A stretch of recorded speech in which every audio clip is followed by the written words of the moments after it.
Welcome to the 7th installment of this tillering course. This is 2 videos combined. I'm covering the biggest problems that I commonly see, the biggest ways I've broken many bows and gotten messages. So many people have said these have been their major problems, as well as the massive 3 things that you should pay attention to not break your bow. So this is basically the best advice that I can give you in order to help you not break a bow, all in a nutshell. So I hope this helps out. I will see you inside the video, and if you want access to this entire course, you can easily find it in the description in the playlist. All right, go make the best bow you can.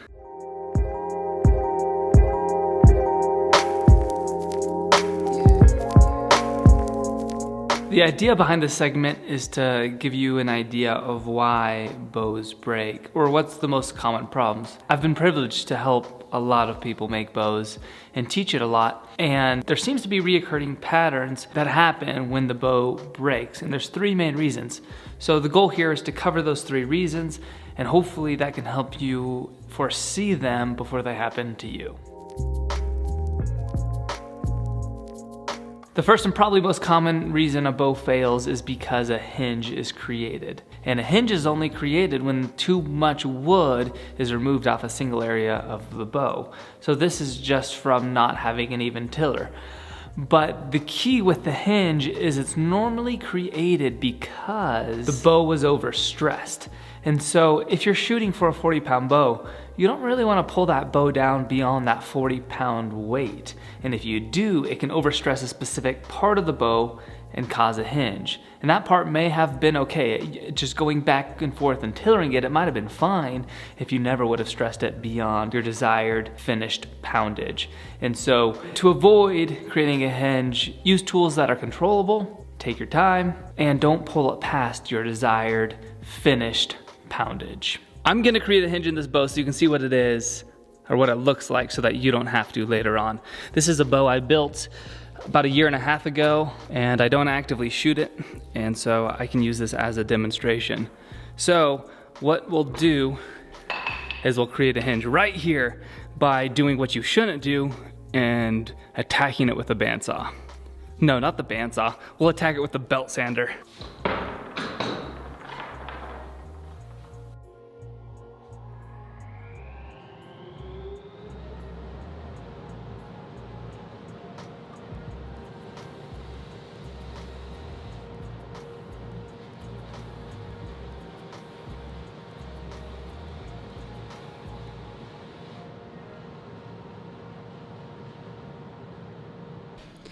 So I only had this on the belt sander for a few seconds, and you can see where I removed wood.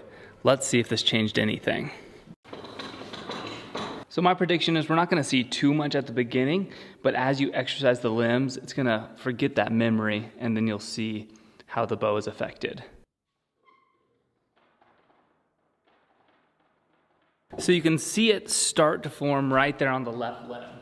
If you were tillering, and you see that right there, you may want to stop and adjust it as quick as possible.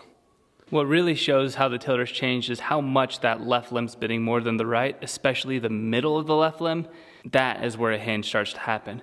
So I'm only pulling this to 20 inches. If I were gonna pull this down to the 28-inch draw, that would create the hinge. But I can see the problem now before it's even fully developed, and I can go ahead and go remove wood off this right side and then remove wood on the 2 sides of the hinge, and we can correct this and have a good shooting bow still.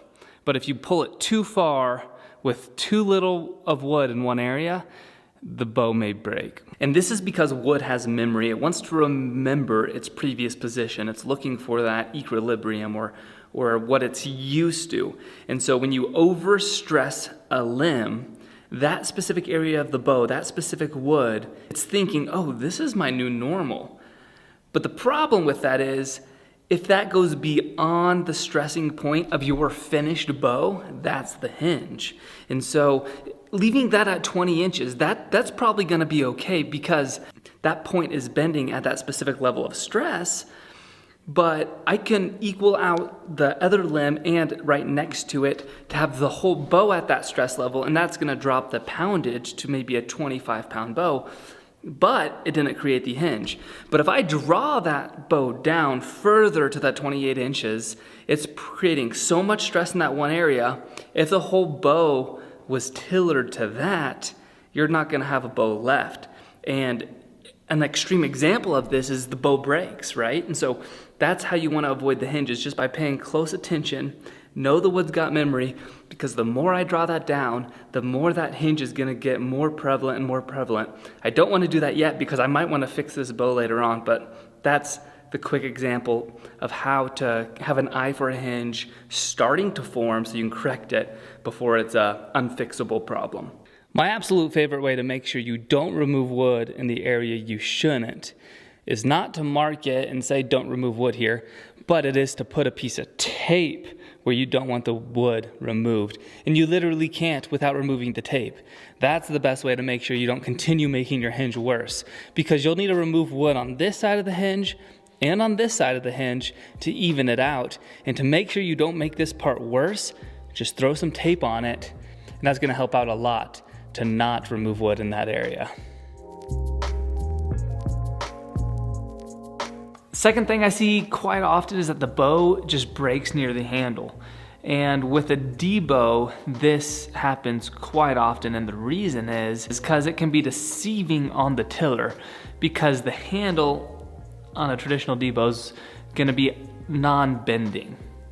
And so right after the handle's where it starts to bend. So that section there can play tricks with our eyes, and it's easy to think that first 4 inches needs to bend more than it actually does.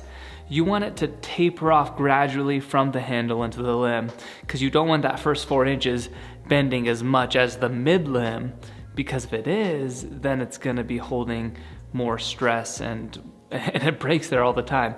At least that's the reason I think probably 50% of the bows I see that break when people make them, it's right at that handle. I've done it myself. Keep that in mind, that if there's any part of the bow you're gonna be cautious about and remove wood a little slower, it's around that handle, because that just is prone to break.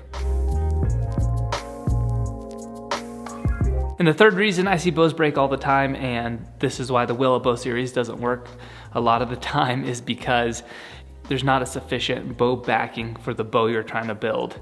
So a bow backing could work for a 30-pound bow, but maybe it's not a very strong bow backing, and it wouldn't work for a 60-pound bow. You've got to have a strong enough bow backing for the specific type of bow you're wanting to build. If you're wanting to build a 10-pound kid's bow, you could probably do the entire thing out of a 2x4 without a bow backing, because it's going to be strong enough to handle that stress. But if you're going to build a heavier poundage bow, you're going to want to look into those stronger bow backings or wider limbs. So if your bow breaks, take it as a learning experience. Figure out why did this break? Was it an insufficient bow backing? Did I just do a bad job tillering? And then from there you can move forward and make a much better bow.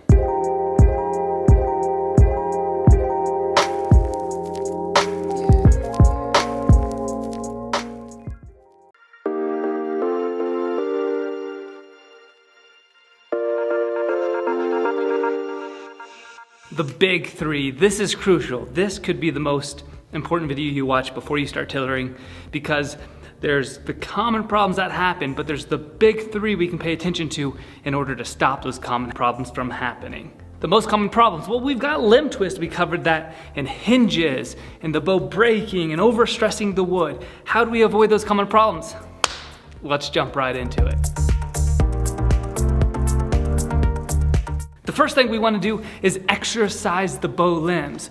Wood has memory. So when we remove wood, it's going to remember the last time you bent it, not in mind with the wood you just removed. So to get it to shape, to its new form, we do what is called exercising the limbs.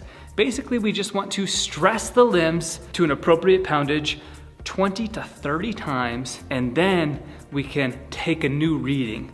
But when you're exercising the limbs, you're not taking a reading of how the wood is bending, you're getting it to realize that you removed wood and find that as its new stress point. If you do not exercise the limbs, this will happen to you.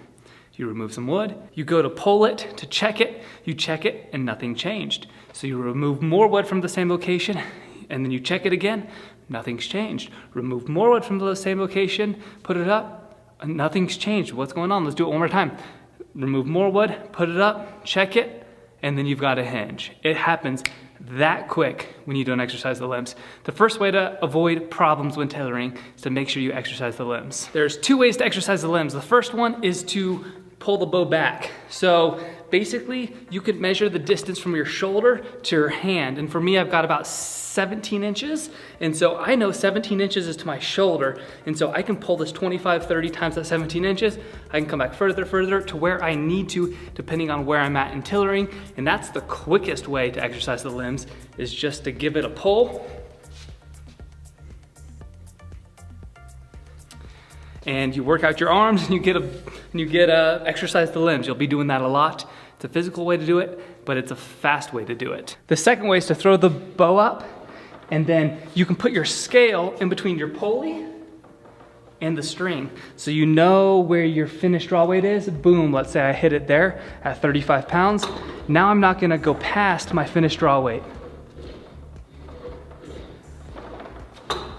This method right here takes a little bit more time, but the nice thing about it is you can stand back, you can look at it, and you can see your poundage as you go. So I do this with the tillering tree. I use my arm method when I'm using a tillering stick.